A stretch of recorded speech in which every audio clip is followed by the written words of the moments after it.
Hi there guys, we will see full reviews of Monkey Man movie in short time, and finally we will reveal biggest mistake made by the filmmakers. Before we proceed, don't forget to subscribe. Close your eyes and you will find yourself.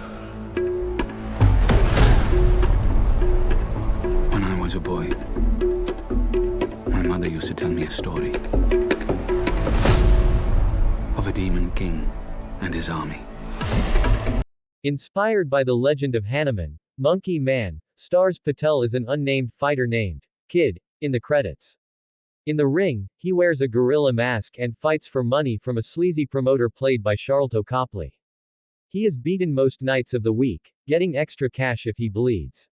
With his deeply scarred hands and silent countenance, the Kid may not look like the strongest guy in the room, but Patel uses those incredibly expressive eyes early to convey drive.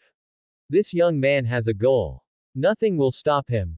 Through an act of thievery, the Kid gets a job working at an exclusive club that attracts the most important power players in the city, including political leaders and the chief of police, Sikandar Kher, who destroyed his life. Faces in the supporting cast start to recur up in the plant Pitobash, but this is Patel's movie.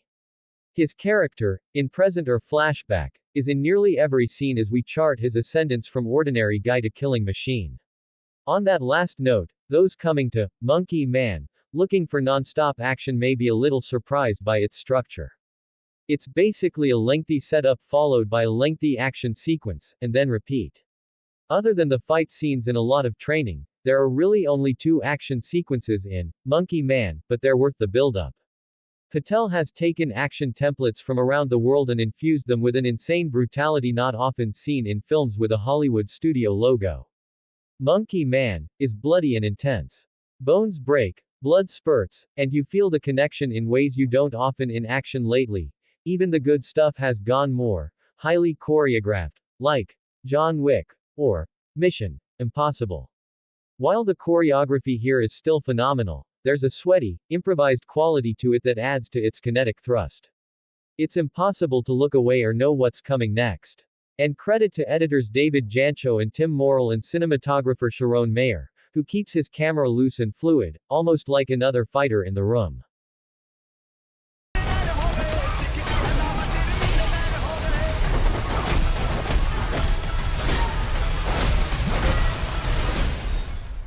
Yeah.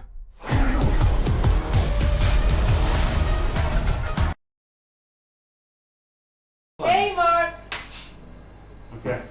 I poured all of myself into this. I've long been a huge fan of the action genre, and this is kind of my humble offering to a genre I love so much. You know, I wanted to infuse it with some culture and social resonance, along with, you know, some cool kicks, punches, and the odd elbow here or there. I felt a huge responsibility to not only the kind of mythology that this story is based on, but, you know, these incredible actors that came at a really trying time in history and gave me their all. This is a story that gets us on board emotionally with the drive of vengeance, which is one of the most powerful, if not the most powerful force in film.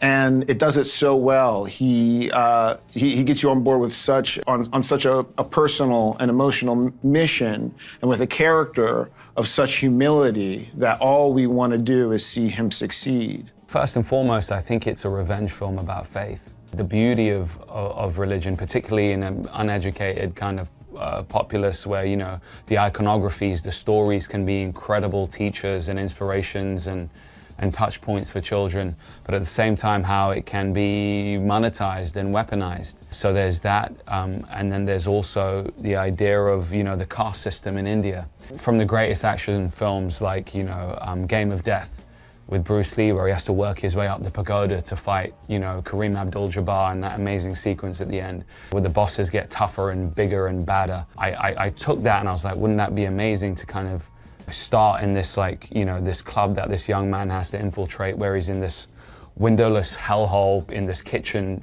serving dishes to the elite above him, and then he gets to the next layer where he's, you know, in the land of kings. The next layer above that is, you know, where the man-made gods are, and he must challenge those men too, the untouchables, the true untouchables. So a lot of the tropes of the genre I try to, you know, kind of bake in and kind of give different context to with this story. If you didn't see this movie, it will be big mistake. Thank you for watching our first video and don't forget to subscribe.